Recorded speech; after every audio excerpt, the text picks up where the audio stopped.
Hello students, आज हम topology का ही कुछ टॉपिक कंटिन्यू करेंगे। वो टॉपिक है cluster point of a net. कि हमने पहले भी थर्ड सेम के अंदर टोपोलॉजी में क्लस्टर पॉइंट्स पढ़ा है, बट वो हमने एक सीक्वेंस पर पढ़ा था। तो हम वहां पर क्लस्टर पॉइंट का एक बेसिक तो हम वहीं से ले लेते हैं कि उसका बेस क्या था हमारे पास। कि क्लस्टर पॉइंट क्या होता है। सपोज मैंने कोई पॉइंट एक्स ले लिया टोपोलॉजी सेट एक्स के अंदर, कैपिटल एक्स के अंदर, और मैं अगर उसके नेबरहुड की बात कर रही हूं तो उस नेबरहुड के अंदर उस एक्स सेट के इनफाइनाइट पॉइंट अगर एग्जिस्ट करते हैं तो उस एक्स पॉइंट को हम क्या बोल देते हैं कि वो एक्स जो है वो क्या हो जाता है, क्लस्टर पॉइंट हो जाता है। फिर से मैं रिपीट कर रही हूं कि एक बेसिक जो हम पढ़ के आए हैं उसमें हमने क्या पढ़ा है कि अगर कोई एक्स सेट हमने लिया है और उस सेट के नेबरहुड के अंदर एक्स कोई पॉइंट लिया है, उस पॉइंट के नेबरहुड के अंदर उस सेट के अगर इनफाइनाइट पॉइंट एग्जिस्ट करते हैं तो उस पॉइंट को हम क्या बोल देते हैं, this point is called cluster point. अब हम यहाँ पर पढ़ने जा रहे हैं cluster point of A net. Cluster point of A net के अंदर, क्योंकि हम यहाँ पर सारी बात टोपोलॉजिकल स्पेस पर कर रहे हैं, तो सबसे पहले हम डेफिनेशन में लिख लेते हैं, let x to be a topological space. Let X to be a topological space, then a point. हम हमेशा क्लस्टर पॉइंट में एक पॉइंट लेंगे। A point small x belongs to capital X is called cluster point of a net. Net को हमने S से denote किया था। Of a net x S in x if and only if S is frequently in every neighbourhood of x. क्योंकि हमने frequently की definition previous lecture में करी थी कि फ्रिक्वेंटली होने का मतलब क्या होता है कि सपोज हमारे पास कोई n बिलोंग्स टू अगर d है और उससे बड़े सेट है n greater than equal m, वो सारे n सेट का अगर हमें sm जो है वो किसके अंदर मिल रहा है, वो हमें उसी सेट जो हमने लिया है उसके अंदर मिल जाता है, तो हम उसे क्या बोल देते हैं कि हमारे पास क्या हो जाता है, जो नेट है वो क्या हो जाता है, फ्रिक्वेंटली हो जाता है। तो अब इसी को थोड़ा सा मैं और एक्सप्लेन करती हूँ कि इस लाइन का मतलब क्या है, S is frequently in every neighbourhood of x. इसका मतलब क्या हो गया, that is x is a cluster point of X is a cluster point of a net. Net को हम कैसे डिफाइन करते हैं, हमने पहले भी लिखा है, S n where n belongs to d for all this binary operation in x if. अब हम फ्रिक्वेंटली को किस तरीके से डिफाइन कर रहे हैं, वापस से देखिए, if for each n belongs to d there exists m greater than equal n in D such that Sm belongs to G for every neighborhood G of X। Frequently में हमने पिछली बार यही पढ़ा था कि एस इज फ्रिक्वेंटली, जो net है S net वो फ्रिक्वेंटली है।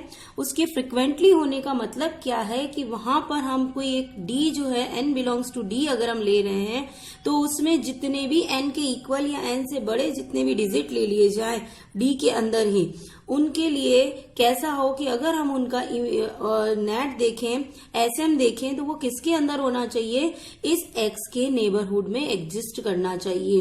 तब हम उस एक्स को क्या बोल देंगे कि x is a cluster point of A net. तो मैंने अभी आपको बता ही दिया था कि अगर एक्स के नेबरहुड के अंदर उस सेट के इनफाइनाइट पॉइंट है, बिल्कुल यहाँ पर भी क्या है, अगर ये एक्स है, इसका नेबरहुड लिया हमने जी, ठीक है।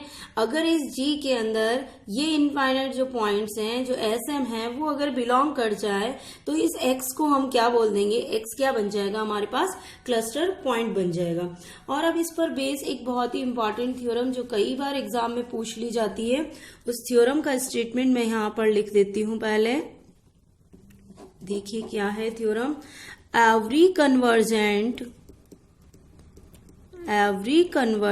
पहले मैं थ्योरम का स्टेटमेंट लिख रही हूं, उससे पहले आपको क्लस्टर पॉइंट की डेफिनेशन बिल्कुल अच्छे से क्लियर होनी चाहिए।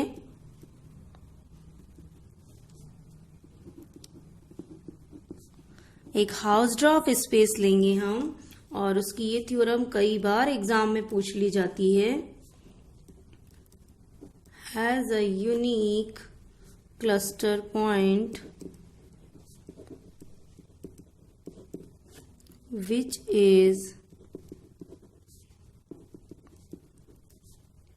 a unique point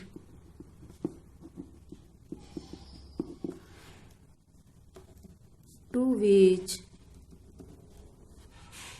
the net converges। पहले हम थ्योरम का स्टेटमेंट समझेंगे। क्या बोला गया है, every convergent net in a Hausdorff space has a unique cluster point which is a unique point to which the net converges। ठीक है, अगर हम कोई भी कन्वर्जेंट नेट ले रहे हैं हाउसडॉर्फ स्पेस के अंदर, तो उसके पास अगर एक हमेशा क्या है, एक यूनिक क्लस्टर पॉइंट है which is a unique point two which net converges, और वो भी वही पॉइंट है जहां पर नेट क्या कर रहा है, कन्वर्ज यहां पर कर रहा है। तो इसके प्रूफ के लिए देखिएगा आप, सबसे पहले हम थ्योरम के थोड़े से स्टेटमेंट को इजीली लिख लेते हैं।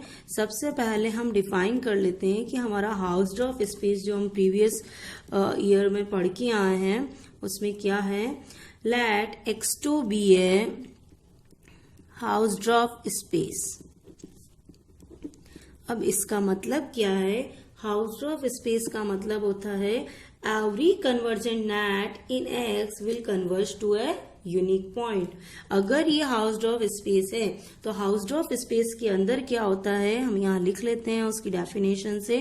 Then every convergent net in X will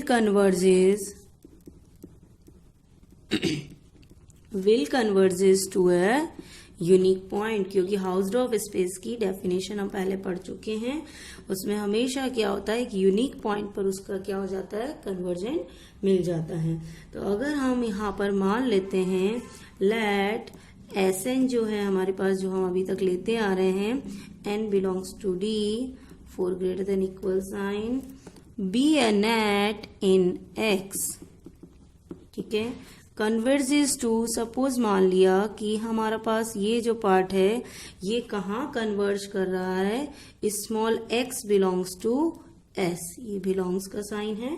ठीक है, अगर ये इस पर कन्वर्ज करे देन बाय डेफिनेशन ऑफ, लिख लेते हैं हम, then by definition of convergent of net, there exists n belongs to D such that m belongs to D, m greater than equal n, this imply Sm belongs to G।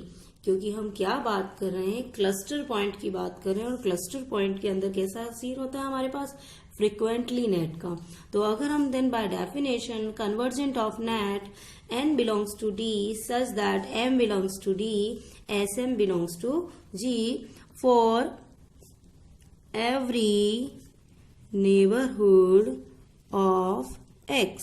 ठीक है, then अगर हम देखते हैं, ये तो हमने लिखा है इन पर्टिकुलर, अगर हम यहाँ पर इन पर्टिकुलर फॉर ईच, हमने यहाँ बात की थी, वो m हमने फिक्स नहीं किया, बट हमने यहाँ क्या ले लिया, for each n belongs to D there exist n greater than equal n in D such that Sn belongs to G for every neighborhood of, every neighborhood का नाम हम दे देते हैं G, every neighborhood G of,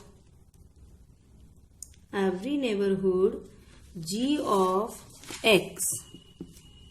ठीक है, यहाँ समझिएगा कि क्या समझाने की कोशिश करी है मैंने। इसलिए क्या हो जाएगा हमारे पास, X is a cluster point of the net। समझिएगा क्या समझा रही हूं मैं यहाँ पर। सबसे पहले हमने देख लिया, एक हाउस्ड ऑफ स्पेस ले लिया, और हाउस्ड ऑफ स्पेस के अंदर क्या होता है, हर एक कन्वर्जेंट नेट जो है वो किसी एक यूनिक पॉइंट पर कन्वर्ज हमेशा करेगा। तो हमने सपोज ले लिया हमारा ये नेट है जो एक्स के अंदर डिफाइन है, और ये कहाँ कन्वर्ज कर रहा है, कि स्मॉल एक्स पर कन्वर्ज कर रहा है। Then by definition of convergent of net, जो हमने कन्वर्जेंट नेट की डेफिनेशन मैंने पढ़ाई थी प्रीवियस लेक्चर में, उसके अकॉर्डिंग क्या होता है, n belongs to d such that m belongs to d, m greater than equal n, जो भी sm है वो क्या होना चाहिए, उसके नेबरहुड के अंदर एग्जिस्ट कर जाना चाहिए। For every neighbourhood of x, जो x का हमारे पास नेबरहुड हो, नेबरहुड क्या है g, उस नेबरहुड के अंदर क्या हो जाना चाहिए, ये हमारा sm क्या होना चाहिए, एग्जिस्ट कर जाना चाहिए। तो हमने डेफिनेशन लिख दी कन्वर्जेंट ऑफ नेट की। इन पर्टिकुलर फॉर विच, अगर हम यहाँ पर इन पर्टिकुलर हम डिफाइन कर लेते हैं कि n बिलोंग्स टू d की बात कर रहे हैं, then there exist n greater than equal n, क्योंकि हमने यहाँ n बिलोंग्स टू d की बात करी, तो ये सारा एप्लीकेशन किसके ऊपर लग जाएगा, n के ऊपर भी लग जाएगा। In d such that Sn belongs to g for every neighbourhood g of x, कि x का जो नेबरहुड है उसके अंदर Sn भी क्या कर रहा है, बिलोंग कर रहा है। इसलिए x क्या हो जाएगा, क्लस्टर पॉइंट हो जाएगा, क्योंकि क्लस्टर पॉइंट के अंदर होता ही यही पार्ट है हमारे पास। जो हमने क्लस्टर पॉइंट की डेफिनेशन पढ़ी थी उसमें क्या होता था कि जो भी वैल्यू उससे ग्रेटर है उसका अगर हम एसएम ले तो वो किसके अंदर बिलोंग कर जाए, जी के अंदर बिलोंग कर जाए। तो हमने यहाँ पर जनरलाइज देख लिया, इसका मतलब एक्स क्या हो जाएगा, क्लस्टर पॉइंट यहाँ पर हमें मिल जाएगा। Which is a unique point two which the net converges. अभी आपको क्या प्रूफ करना है कि ये जो पॉइंट आया है क्लस्टर पॉइंट, ये क्या है, यूनिक पॉइंट है। कहने का मतलब हम प्रूफ करेंगे कि एक ऐसा सिंगल पॉइंट है जो जहां पर क्या कर रहा है, ये क्लस्टर पॉइंट बनेगा। ठीक है, मतलब यूनिक पॉइंट। अगर हम यहाँ पर क्या प्रूफ करने की कोशिश करेंगे कि हम कोई दूसरा पॉइंट लेते हैं और वो दूसरा पॉइंट भी क्या बन जाए, फिर से यही सेम पॉइंट हमें शो कर दे, तो इसका मतलब क्या हो जाएगा कि हमारा ये पार्ट प्रूफ हो जाएगा। तो अगर हम यहां से स्टार्ट करते हैं, now if we choose any point y belongs to x which is different from x। अब हम यूनिकनेस चेक कर रहे हैं, तो हमने क्या ले लिया कि स्मॉल x लेंगे हम यहाँ पर। पहले हमने पॉइंट स्मॉल x यूज किया था, उस स्मॉल x से डिफरेंट कोई पॉइंट हम क्या ले रहे हैं, यहाँ पर y ले रहे हैं। Then x being Hausdorff space, ये तो हमने पहले ही ले रखा है कि x क्या चल रहा है हमारे पास, हाउस्ड ऑफ स्पेस है। हाउस्ड ऑफ स्पेस का मतलब क्या है, देयर एग्जिस्ट ओपन नेबरहुड्स। हमने मान लिया suppose m and n of x and y respectively. ठीक है, सच दैट कैसे होंगे, क्योंकि हाउस्ड ऑफ स्पेस के अंदर अगर हम कोई दो ओपन नेबरहुड ले रहे हैं तो उन दोनों नेबरहुड पर एक ये भी कंडीशन होती है कि m इंटरसेक्शन n क्या हो जाएगा, 5 होगा। मीन्स इन m और n नेबरहुड के अंदर कुछ भी कॉमन नहीं होना चाहिए। ठीक है, तो जो नेबरहुड है वो हमने क्या ले लिया, एक ले लिया हमने x का, दूसरा ले लिया हमने y का, और उन दोनों नेबरहुड पर हमारी कंडीशन क्या है, ये। और हम क्या लेके चल रहे हैं, since x is a cluster point of the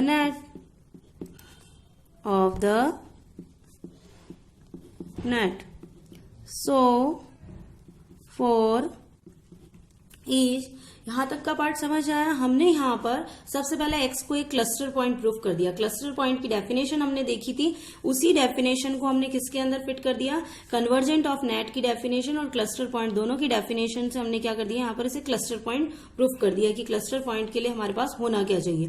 then हमने क्या देखा कि अब हम क्या ले रहे हैं कि जो हमारा क्लस्टर पॉइंट है वो क्या होना चाहिए, यूनिक पॉइंट होना चाहिए। तो हम लेके चल रहे हैं, now if we choose any point y belongs to x different from x, अगर हम x से कोई दूसरा पॉइंट ले रहे हैं y, then x being Hausdorff space, क्योंकि हमने ऑलरेडी लेके चले हैं, देन कुछ क्या होंगे, दो ओपन नेबरहुड होंगे। और ओपन नेबरहुड कैसे होंगे, हाउस्ड ऑफ स्पेस के अंदर, जिनके अंदर कुछ भी पार्ट क्या होगा, कॉमन नहीं होगा। और since x is a cluster point of the net, so for, अब हम यहां से थोड़ा सा कंटिन्यू करते हैं। यस, देखिएगा यहाँ पर, तो इसका मतलब क्या हो गया, so for each n belongs to D, there exists m greater than n in D such that as m belongs to, क्योंकि हम x की बात कर रहे हैं तो sm किसके अंदर बिलोंग कर जाएगा, m के अंदर। और sm अगर m के अंदर बिलोंग कर रहा है तो sm कभी भी n के अंदर बिलोंग नहीं करेगा। ठीक है, देयरफॉर इसका मतलब क्या निकल गया, therefore y is not a cluster point of the net, जो नेट का सेट हमने डिफाइन किया था S on n belongs to d greater than equal sign पर। ठीक है, तो हमने क्या देख लिया यहाँ पर कि हमारे पास जो डेफिनेशन है वो क्या है, n belongs to d, m there exist m greater than equal n in D such that sm belongs to capital M, क्योंकि हम x के नेबरहुड की बात करते हैं हमेशा, तो वहां पर हमने क्या देख लिया, sm जो है वो ऑलवेज किसके अंदर चला जाएगा, क्लस्टर पॉइंट होने की वजह से कैपिटल M में चला जाएगा। अगर वो कैपिटल M में जा रहा है और हमारे पास डेफिनेशन में क्या, हाउस्ड ऑफ स्पेस से m और n का इंटरसेक्शन क्या है, फाई है, मतलब जो पार्ट m में बिलोंग कर रहा है वो पार्ट कभी भी n में बिलोंग नहीं करेगा।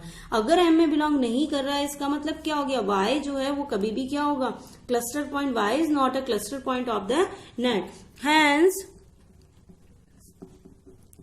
the net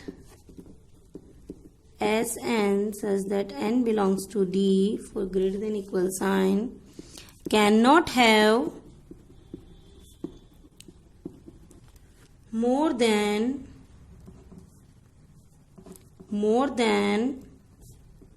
one cluster point। तो यस, यहाँ से आई होप आपको पूरा थ्योरम समझ आया होगा कि थ्योरम में हमें क्या दिए हुए थे, दो पार्ट दिए हुए थे। सबसे पहले पार्ट में तो आपको उसे एक यूनिक क्लस्टर, एक क्लस्टर पॉइंट डिफाइन करना था, और दूसरे पार्ट में दिखाना था कि जो क्लस्टर पॉइंट है वो क्या है, यूनिक है। तो फर्स्ट पार्ट में हमें क्या बोला गया था कि हाउस्ड ऑफ स्पेस है।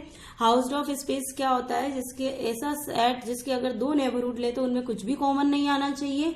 और या फिर अगर हम कन्वर्जेंस की बात करें वहां पर, तो कन्वर्जेंट क्या होना चाहिए, एक पॉइंट पर हमारा कन्वर्ज कर जाना चाहिए वो नेट। तो हमने यहां से देखा कि every convergent net in X will converge to a unique point. Then हमने क्या देखा, जब वो कन्वर्जेंस दिखा रहा है तो कन्वर्जेंस की डेफिनेशन से हमने देख लिया था कि एसएम किसके अंदर बिलोंग कर रहा है, जी के अंदर बिलोंग कर रहा है। जी क्या है, एक्स का नेबरहुड है। तो हमने इसी तरीके से जैसे एसएम लिया है बिल्कुल वैसे एन पॉइंट ले लिया। एन पॉइंट लिया है तो एन पॉइंट के लिए भी हमने क्या दिखा दिया था कि वो इस तरीके से क्या कर रहा है कि उसके नेबरहुड जो है वो उसके अंदर लाई कर रहा है उसी के। तो हमने यहां से देख लिया कि एक्स क्या मिल गया, हमें क्लस्टर पॉइंट मिल गया। एक्स अगर क्लस्टर पॉइंट मिल गया, देन हमने सेकंड पार्ट में क्या किया, अब ये जो क्लस्टर पॉइंट मिला है वो क्या होना चाहिए, यूनिक होना चाहिए। एक्स स्मॉल एक्स हमें क्लस्टर पॉइंट मिला है। अब हम उसकी यूनिकनेस की बात कर रहे थे, तो यूनिकनेस के लिए हमने क्या देखा कि सपोज हम मानते हैं कि वो यूनिक नहीं है, हम ले लेते हैं कि एक्स की जैसा ही स्मॉल वाई जो है वो भी क्या है, यहाँ पर एक डिफरेंट बना रहा है जो क्लस्टर पॉइंट बनाएगा। तो अगर हम हाउस्ड ऑफ स्पेस से देखते हैं तो हम कोई दो नेबरहुड ले लेते हैं, एक कैपिटल एम ले लेते हैं, कैपिटल एन ले लेते हैं। जो कैपिटल एम है वो एक्स का है, जो कैपिटल एन है वो वाई का नेबरहुड है। और हमारे पास हाउस्ड ऑफ स्पेस होने का मतलब क्या है, इन दोनों नेबरहुड में कोई भी पॉइंट क्या होना चाहिए, कॉमन नहीं होना चाहिए। और हमें पता है कि कन्वर्जेंट की डेफिनेशन से ये किसी न किसी एक पॉइंट पर डेफिनेटली कन्वर्ज करेंगे। और क्लस्टर पॉइंट होने की वजह से अगर हमारे पास x जो है वो क्लस्टर पॉइंट हम लेके चल रहे थे, तो x की क्लस्टर पॉइंट की डेफिनेशन से SM किसके अंदर बिलोंग कर जाता है, कैपिटल M में बिलोंग कर जाता है।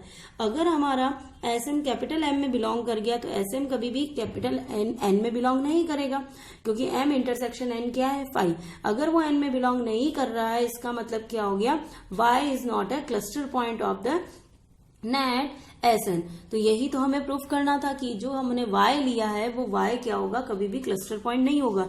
इसका मतलब क्लस्टर पॉइंट पहले दिखा दिया हमने कि X एक क्लस्टर पॉइंट है, ये प्रूफ किया कन्वर्जेंट की डेफिनेशन की हेल्प से। और दूसरे पार्ट में हमने प्रूफ कर दिया कि वो जो हमारा क्लस्टर पॉइंट आया है वो यूनिक पॉइंट होगा, उसकी जैसा और कोई दूसरा पॉइंट नहीं होगा जो क्लस्टर पॉइंट बना रहा हो।